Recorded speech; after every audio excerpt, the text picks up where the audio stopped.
There are some tools in Freemasonry that lend themselves to specific uses and functions, not just the specific sort of context in which they're given, but more broadly in different ways that make sense. So, I'll give you an example. The 24-inch gauge, which we talked about last episode, is really good at helping you plan. It's a active tool for planning, whereas some other tools like say the plum is really designed for reflective analysis. So that's not to say you can't use the 24-inch gauge for reflective analysis and you can't use the plum to plan. However, when you look at the tools broadly, they do lend themselves to certain types of functions. So either an input function, so useful for example, in the middle chamber lecture in other jurisdictions, they talk about the five senses. There's more than that, but we can talk about the five senses as inputs or as sort of signals that you can use in your analysis. Then there are tools that are designed for a transformative act. So it's a cognitive process where you think on a subject and use that tool to help move your thinking towards a more positive sort of direction or outcome. And then there are action tools, tools that really are designed for use in the moment, at the moment. Things like the gavel, for example, in terms of behavior shaping. When you start looking at these tools and understanding that they have these functional purposes, you can really start to leverage them for maximum effect. So I'll give you a more discrete example. The five principal orders of architecture are common in pretty much every degree work on the planet. And in those, they talk about the five principal orders: Tuscan, Doric, Ionic, Corinthian, Composite. And when you look at them, if you don't know what they're about, if you haven't done any study, you don't really get to appreciate what they are, what they're trying to say.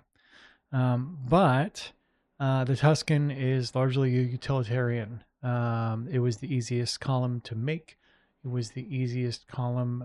It also had the shortest height, so it had didn't have the ability to lift a whole lot very high, but it was really functional and utilitarian.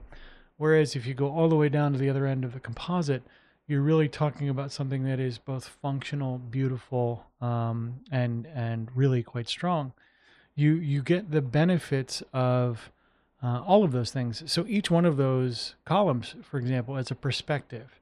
So as you're evaluating your work, as you're going through that transformative cognitive process where you're looking at what you're doing and going, hey, am I trying to create something that is utilitarian or something slightly more functional or something really super decorative or something that is encapsulating all of these things? You may have to iterate through those as concepts, for example, as you're planning out your work, whatever that work might be. If you're easy stuff, if you're talking about, a project to beautify your home, more difficult if you're talking about a project to rebuild your own physiology, for example. Do you go functional first? Do you go strength first? Do you go weight loss first? Those are all great questions and all useful considerations through tools like the five principal orders of architecture as these sort of cognitive transformations or transformative sort of perspectives. And every one of the tools in the craft has that. So you look at things like the pavement, for example, which talks about duality. It talks about positive and negative. It talks about the unifying of positive and negative in sort of one common floor, as it were. The same thing applies. You're looking through these concepts as potentially as transformative elements for your thinking process. And then the action tools, the vast majority of those you'll use after you've done the cognitive transformation. You'll use those as the tools by which you apply that transformation out in the world. So when you're sort of hammering out like how these tools work and how they fit together, it's important to sit down and think about, as you reflect on a tool, does this tool lend itself to direct action? Does it lend itself to cognitive transformation or concept reframing or things like that? Or does it lend itself to, something else? Does it really help me identify a sensory input that maybe I've neglected? So think about the tools. And as you do that, please be sure to go on social media and share your thoughts. Thanks.